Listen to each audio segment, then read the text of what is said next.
Hi and welcome to Tech Tips with me, Jacob Goodine. And today we're going to look for another editing software thingy. So we're going to look at DaVinci Resolve, made by Blackmagic Design. It's a partially free software. You can download a free version or a paid version.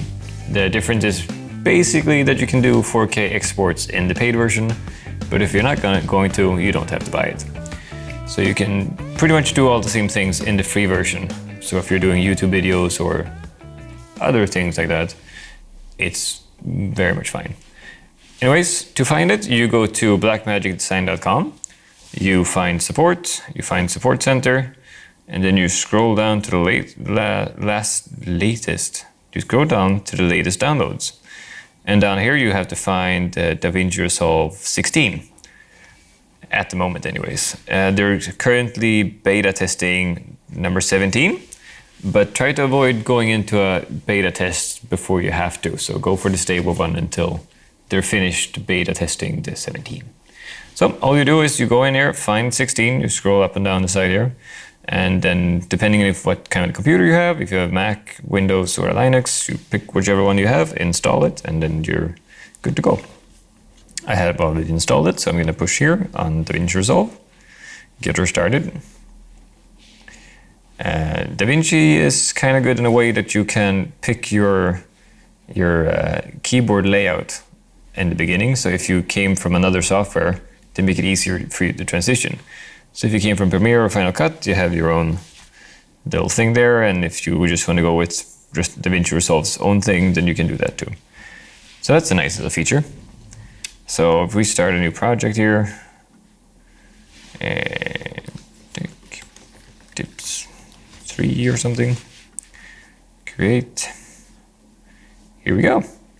So the first thing that comes up is something called the cut screen. And in the far bottom of your screen, you see a few different options. You have cut, as I said, you have, what's this one called? Media, edit, fusion, color, fairlight, and deliver.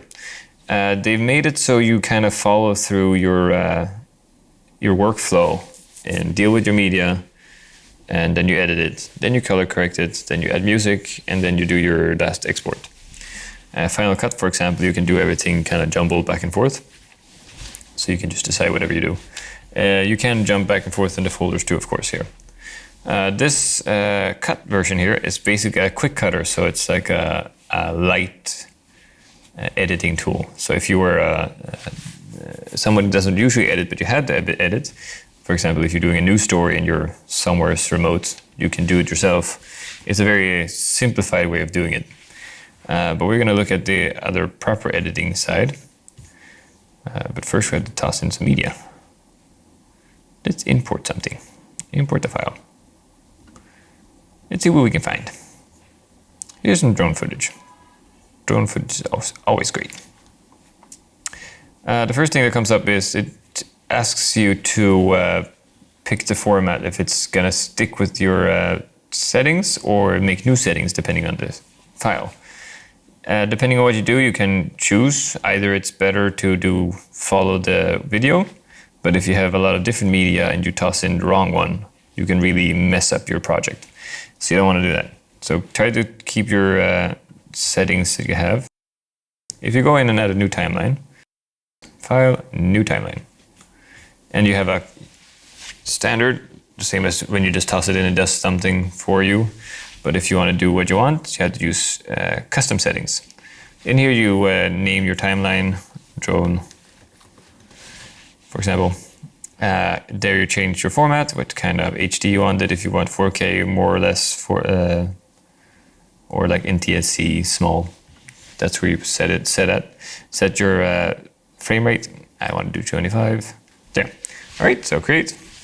Now we have your timeline, you toss in your media. And in here you do the same thing as you do in all the other editing softwares. You have your effects library, where you have your crossfades and your blurs.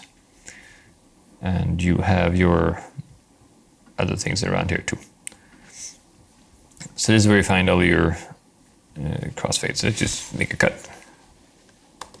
Here, made a cut. Add a dissolve. There, now there's a dissolve. Yeah. So you do all your cutting and pasting and everything here in this area. Then you go over to your color correction. There's another thing in the middle here called Fusion.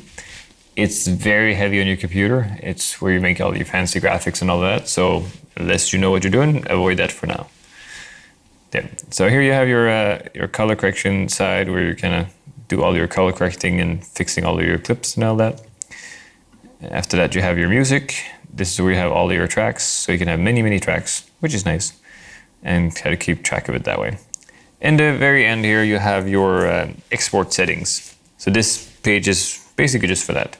Up here to the left, you have some quick options of YouTube and sending something to Premiere or Final Cut, sending it to a H.265, H.264, ProRes, Vimeo, YouTube, and things. And then you have your custom name, your file name, add where it's going to be, and then pick your format, what you want it to look like, and how big of the resolution you want, your frame rate, and all that jazz. When you're happy with all your settings here, and if you want to add your subtitles and all that jazz here. When you're happy with your settings, you press Add to Queue, and then you name it. Never name it Untitled. That's just disaster. There, call the drone, put it in movies, and it'll appear up here to the right. So this means that you can do a whole bunch of different exports at the same time. So you just make all your settings, toss them over to the queue, and when you're done, you just fire away the queue and it'll start rendering through pieces. This is very handy if you just need to not sit by the computer all day, and you can start a render in the queue and just get on with your life. Anyways, this is a super quick look at DaVinci Resolve. When we get closer to it, we're going to add more videos to it so you can see more details. But this is just how to get started and download your version and get into it and start editing. So that was all for now.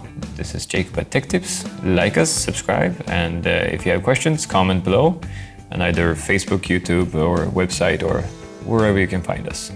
And we'd gladly look into whatever your inquiry could be. Anyways, thank you very much. See you next time.